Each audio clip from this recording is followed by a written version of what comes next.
Stefan, can I ask a question? Sure, go ahead, but we are live, so the audience can hear you. Oh, okay. Use the chat function if you want to ask a question to us. Okay.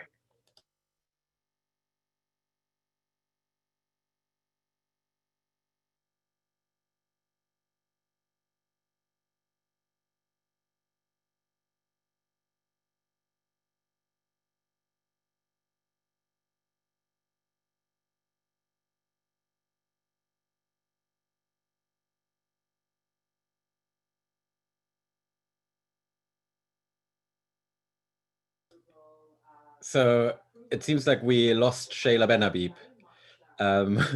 We're trying to get her back in the room. So I think we got her. Okay, so we'll start any second from now.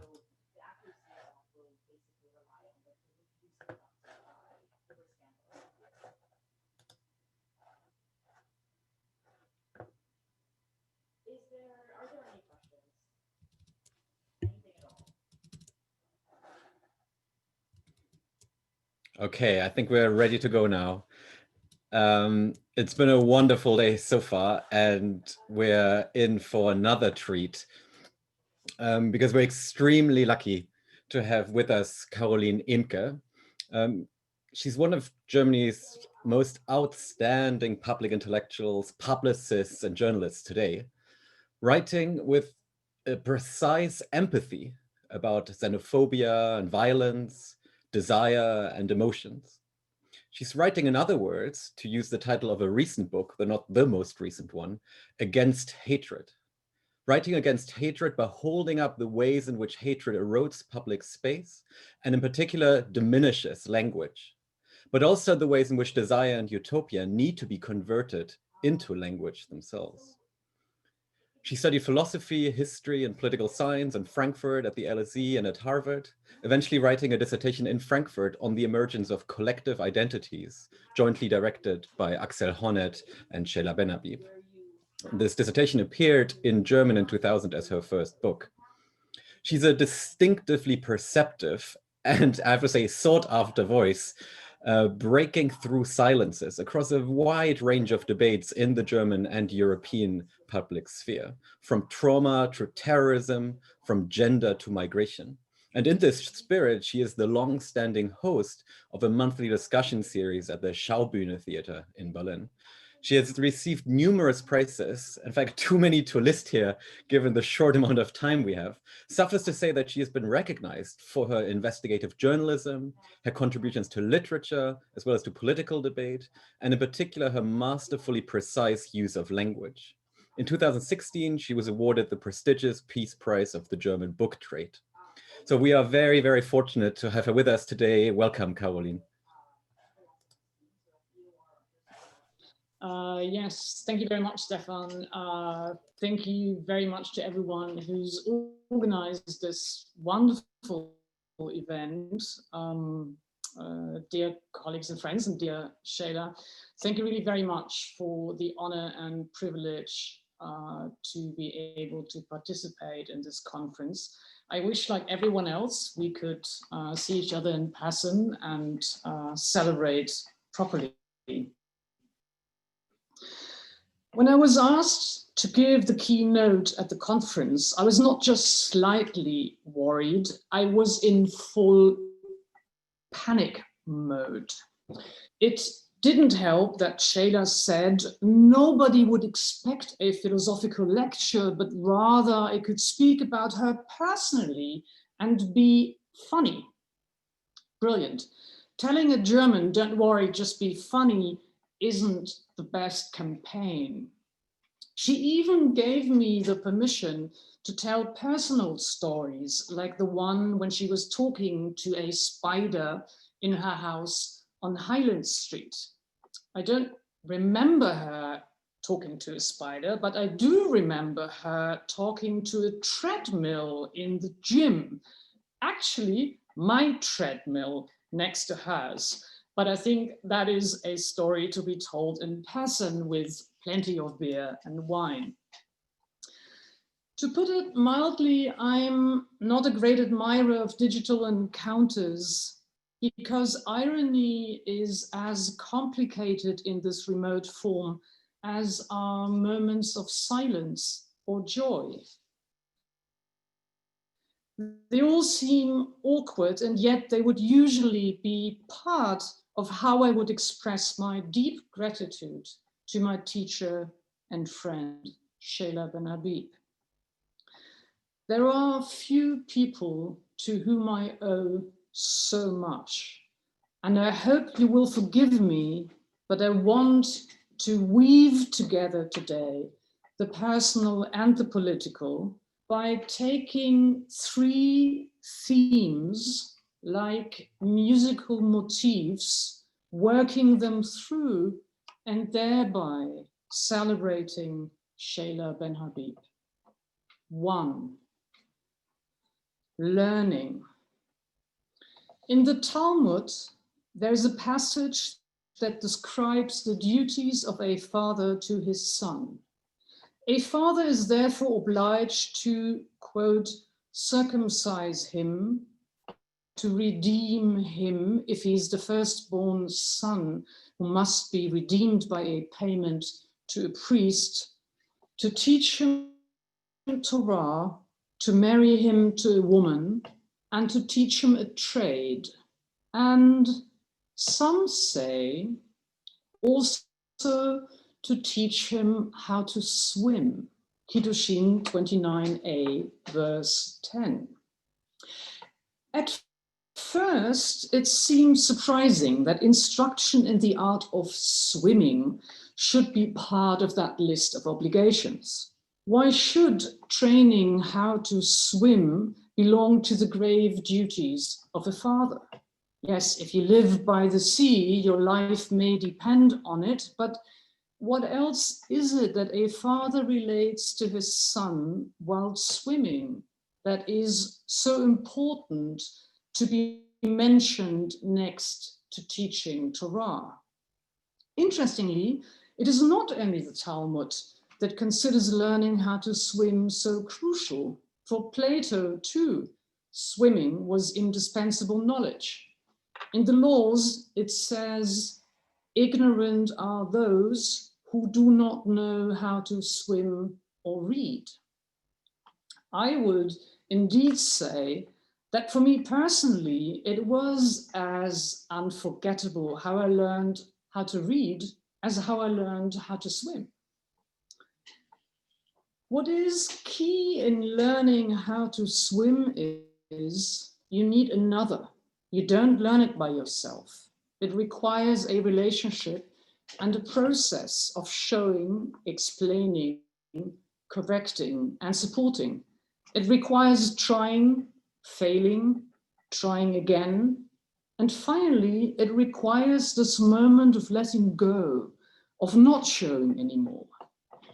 It needs trust, trust to be held, trust not to be let go before one was really able to swim all by oneself, and trust, ultimately, to swim alone, to swim into the open. Maybe that is how learning how to swim can be seen as related to learning how to read. Maybe learning how to swim is also about the movement itself, to dive into a fluid material and not drown, to coordinate one's arms and legs and yet keep one's head above the water to be able to breathe, to move through the water easily. All that seems helpful for diving into other materials too. You may only once learn how to read, but that not only allows you to read in one language, rather with each new language, you repeat this lesson of slowly deciphering letters and meaning until they make sense to you. When honoring Sheila Ben Habib today, when thanking her today for all she has given and offered, it is not just about her writing, her books, her inspiring contribution to critical theory, but it is about her teaching me how to swim. Her lessons were demanding. She would never make false promises or dishonest compliments, which is why I knew I could trust her. I also knew she would let me go eventually, maybe a little bit too early, a little bit before I thought I could do it. But what is remarkable, I knew I would not have to swim into the same direction. I knew she wanted to teach me how to swim.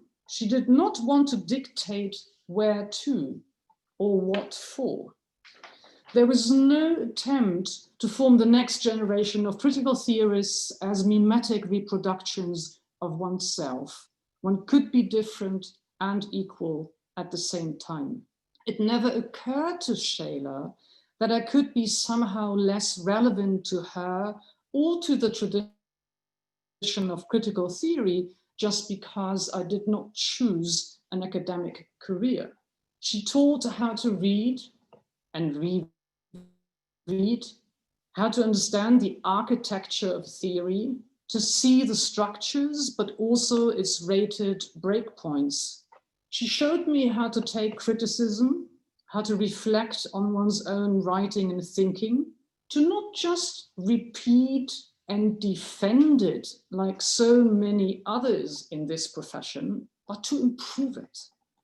Shayla does not just pretend to listen to counter arguments. She does not just perform interest in critique because that is the social code at philosophical conferences. She's actually serious about this.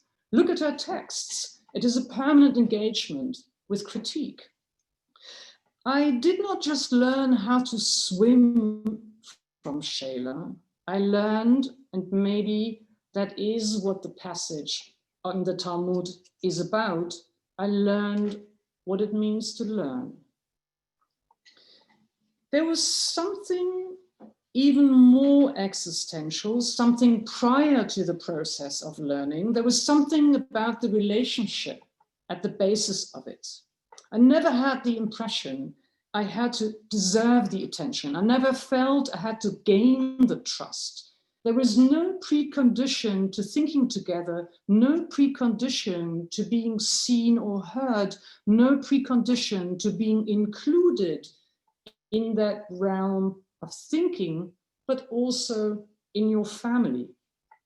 Before learning anything about cosmopolitanism and contested universals, before being instructed in the art of swimming, I learned that it didn't have to be a firstborn son and a father, but that it could be people like us in that lesson.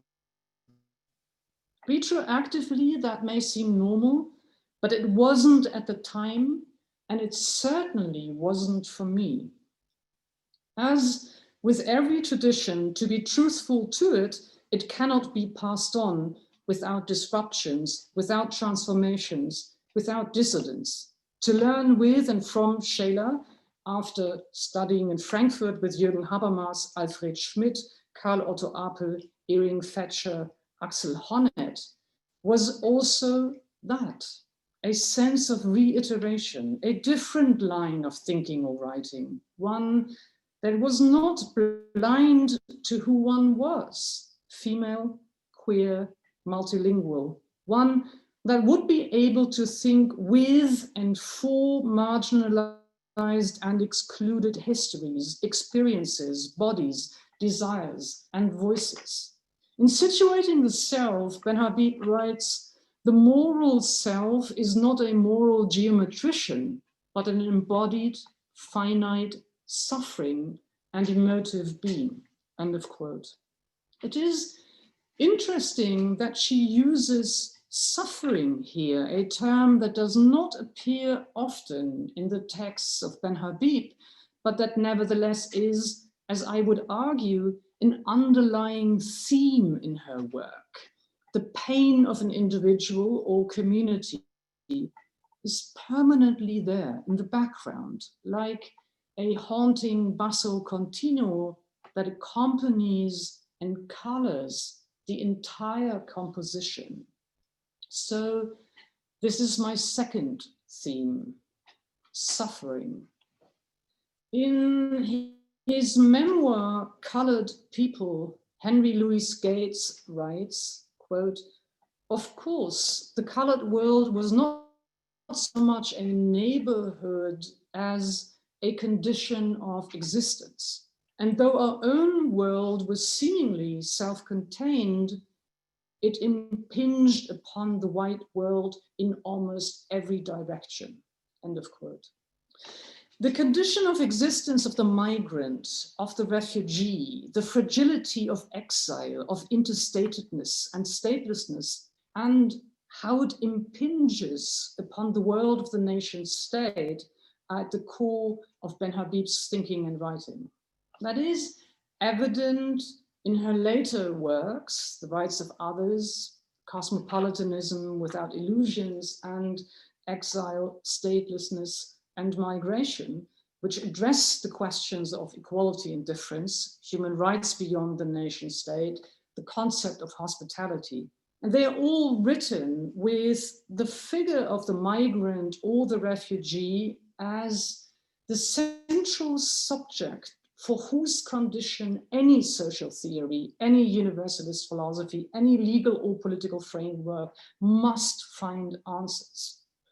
The figure of the migrant is almost like a contrast agent injected into the body of a society or the body of a theory, and it will highlight what's wrong with it. That is how Hannah Arendt framed in Vita Activa the question of the right to have rights. But I think the figure of the migrant, the loneliness, the suffering, the exclusion of the refugee was always central to Ben Habib, even in her very early work, even when it is not topic. She still evokes the migrant. There is a small but remarkable example of this in Critique Normand Utopia. In the reworked German edition of 1992, in a passage in which she offers an epistemic pragmatic reformulation of truth and rationality according to the principles of discourse ethics, she writes, quote, "To justify means to prove that we, when you and I discuss a certain moral judgment, it was wrong not to help the refugees and let them die on the high sea, could in principle come to rational agreement." It is no coincidence that in her definition of justification, she comes up with the image of the refugee who dies on the high sea. This is what is the litmus test for discourse ethics. It has to justify that we could come to a rational agreement on the judgment that one must help a refugee. I recommend to read the wider context of this passage. It is really an, if I may say so, utterly dry and abstract argument here. No images, no examples, no stories in the scenery, just Karl Otto Apel, Jürgen Habermas, and Albrecht Wellmer on the presuppositions of ultimate justification in discourse ethics. So the image of the refugee at sea is all the more shocking because within this landscape of philosophical theory, it stands out. It is strange, an isolated sequence.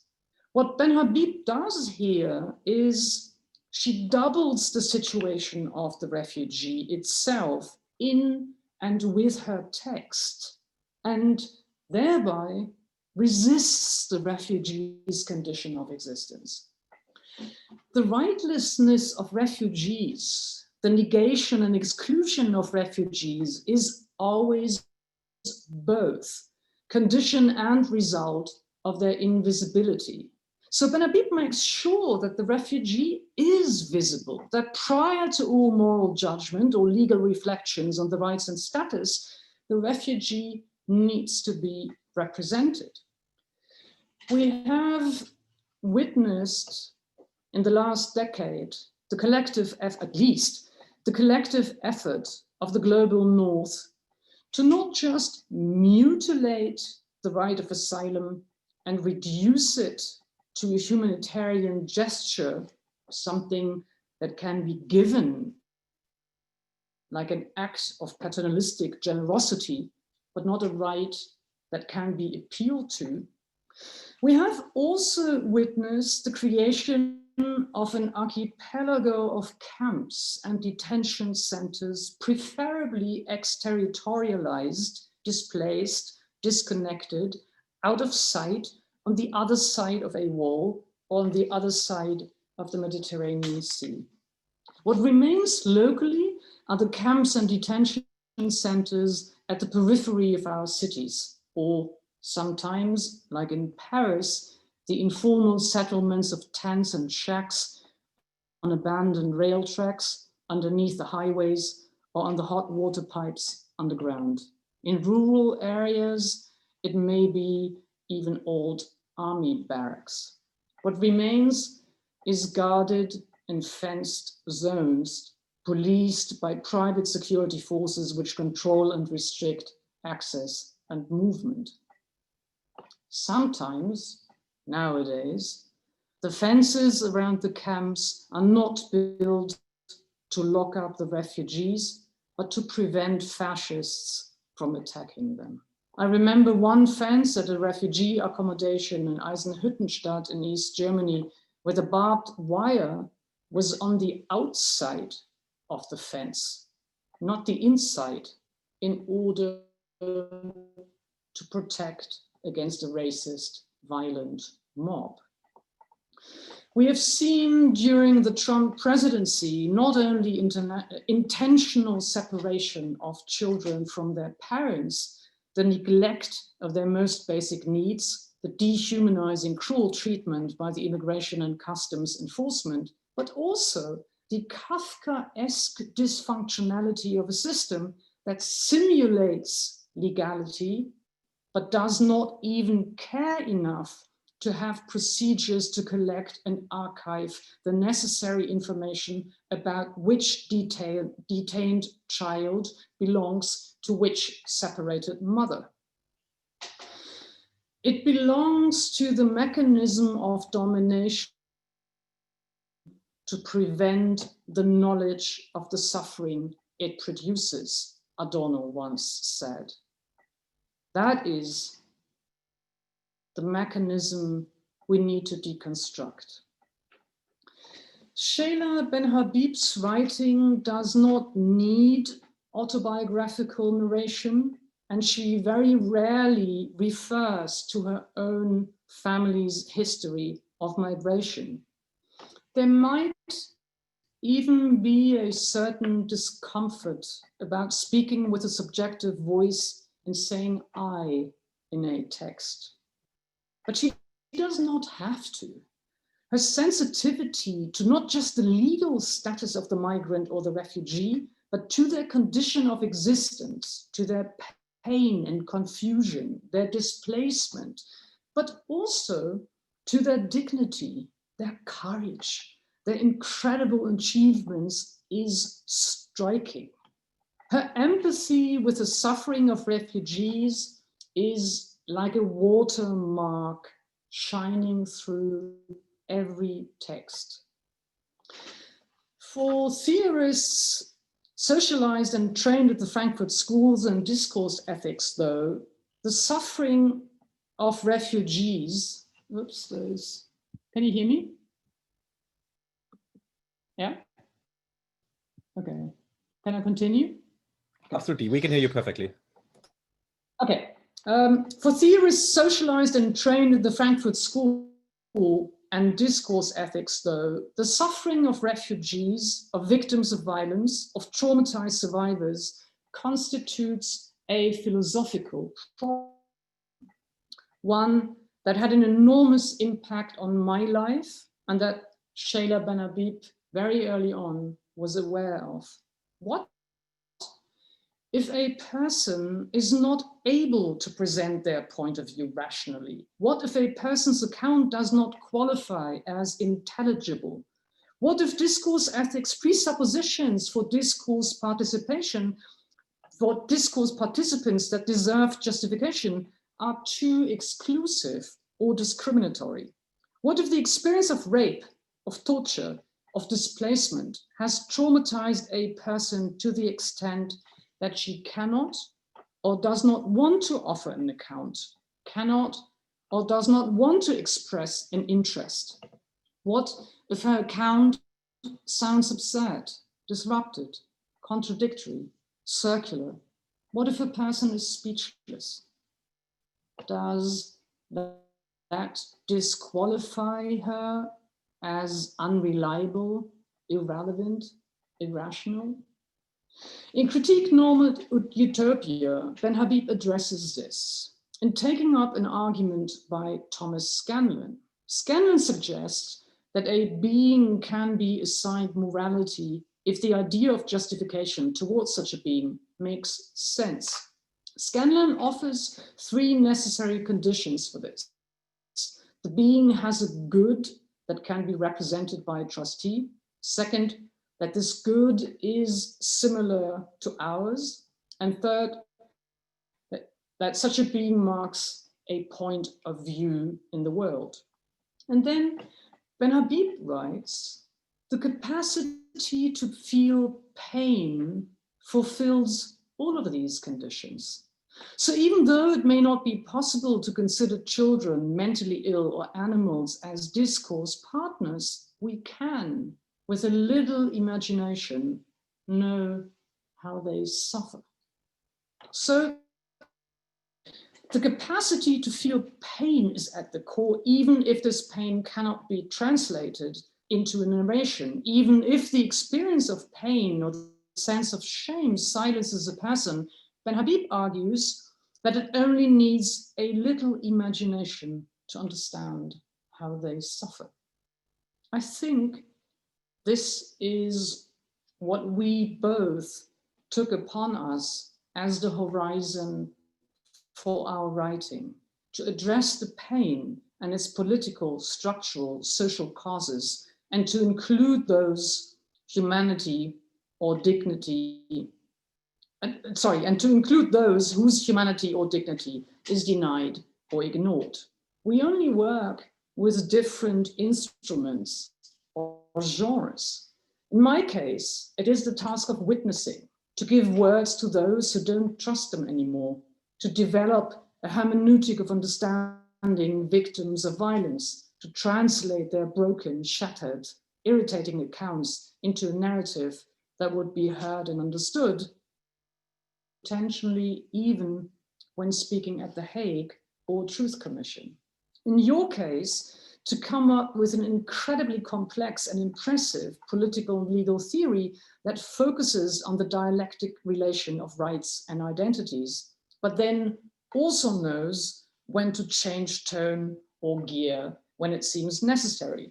I quote from The Right of Others, "We need to decriminalize the worldwide movement of peoples and treat each person, whatever his or her political citizenship status, in accordance with the dignity of the moral personhood." And this implies acknowledging that crossing borders and seeking entry into different polities is not a criminal act, but an expression of human freedom, end of quote. No matter how sensitive Ben Habib is to the suffering of the refugee or the migrant, no matter how passionately she argues for their rights, she never mistakes an experience for an identity. She never essentializes suffering or injury. She never misconstrues the refugee or the migrant as merely a victim. She always sees the refugee and the migrant as an agent, someone who desires freedom and equality, someone who dares, someone who moves, who swims into the open. On Earth, we were briefly gorgeous. Ocean Wong writes, "The thing is, I don't want my sadness to be othered. from me, just as I don't want my happiness to be others. They're both mine, end of quote. I think this is what Scheler would also defend. In her acceptance speech of the Dr. Leopold Lucas Prize in 2012 with the title Equality and Difference, Ben Habib quotes a passage from the German Jewish writer Moritz Goldstein, who described the Jewish condition in Europe as that of the eternal half ones, die ewig halben, the excluded and the homeless. But for Ben Habib, not only does the eternal half one belong to the culture that tries to exclude him and fails, but, I quote, far from being a cultural aberration and a political misfit, this interpretation of the eternal half one projects a new identity that acknowledges this marginality to be a central source of creativity. End of quote. So it is the hybrid figures, those with multiple languages or perspectives, those who transgress borders or conventions, those who are in between, those who are, if I may say so, queer, that form the center of a democratic society. Ben Habib again, all cultures are hybrid. It is only nationalist ideology that tries to freeze the living and self-contradictory flow that constitutes culture by hierarchically organizing them into an official center, leaving an unofficial, homeless marginality to the so-called others, end of quote. So to deprovincialize the post-nationalist condition, to de-essentialize identities is also constitutive to acting together. And that brings me to my last theme, 3, sharing. I was slightly undecided what to choose as my last motif to characterize Sheila Ben Habib in her work, but Sheila's ability to share is one of the most striking features. It is what surprised me most when I came to study with her, how generous she was. Generous with her time, with her affection, her care, her incredible hospitality. Sheila creates immediately a space and an atmosphere where one feels at home. She creates with absolute certainty a sense of belonging. Since the first moment as a guest at your house, you acted as if I belonged there, as if there was an invisible thread that had connected us all along. My suspicion was that it had to do with my Latin American family background and my speaking Spanish, but I'm not sure. From the beginning, you did not just share your time and food with me, but also your friends, your concert tickets, your car. Considering how unbelievably hierarchical and status-driven Harvard University was, this was just mind-blowing. If I may say so, I also kept a number of your friends. I kept Morris Kaplan, Drusilla Connell, Silly Kugelmann, and Bernard, who was at the same time like I, a PhD student. So I thank you also for bringing these wonderful people into my life.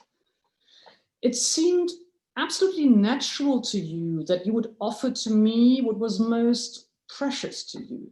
I remember it was, I think during my first month in Boston, that you trusted me to take Laura by train to New York. But you also shared your worries of fear. You would never be indiscreet, but you could speak without this old shame women are brought up with and trained in. You would not reproduce that tradition of silencing our bodies, our desires, our illnesses or fears. You were and are a feminist who is ready and able to share stories of our lives, of our siblings, our parents, our lovers, our partners. What you write about democratic iterations in Cosmopolitanism Without Illusions is true of your personal life too. Everyone can always change or expand the agenda of our conversation. I remember how we once went to the opera in Berlin, the Komische Oper, for production of Mozart's The Abduction from the Seraglio by Calixto Bietos. Now, evidently, one could anticipate a certain wildness in that context, but it was just way over the top, an orgiastic, obscene, crazy, silly, flashy production. And I remember how I sat there next to you and wondered why on earth I had chosen this opera. But you just laughed and laughed. And when it was finally over, we ended up discussing it till late at night. Sharing for you is not just sharing what you personally own or think, but it is also going out into the public sphere, speaking and acting in concert. Sharing means essentially to believe that there is a world, a reality that we have in common, something that has come under attack during the reign of a president who does not just undermine the difference between right and wrong, between facts and lies, but who questions reality as such, as a common reference point. Your sense of sharing is so powerful and moving because it is part of your engagement with the res publica. Your dedication to sharing is also a political virtue.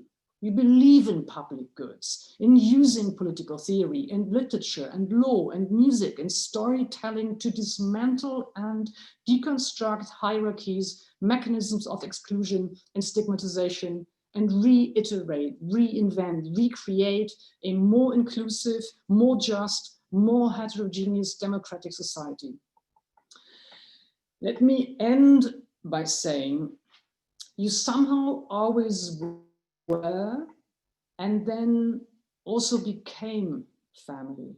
My partner Sylvia always says, the world feels better when Shayla is there. I know that now begins a new phase in your life, a transition, a passage. You will certainly continue to think and write, but still something might be different. It will be unknown waters. So let me just say, if you need someone to swim with you, I will be by your side. Thank you. Thank you so much, Carolin. One thing that Zoom still hasn't figured out is how to translate the applause that is happening all around the world right now into any way that can be communicated to you. But I'm sure, we're all applauding and I'm very grateful for this wonderful lecture. Really incredible. I'm going to shut up now and hand things over to Anna Jurkiewicz.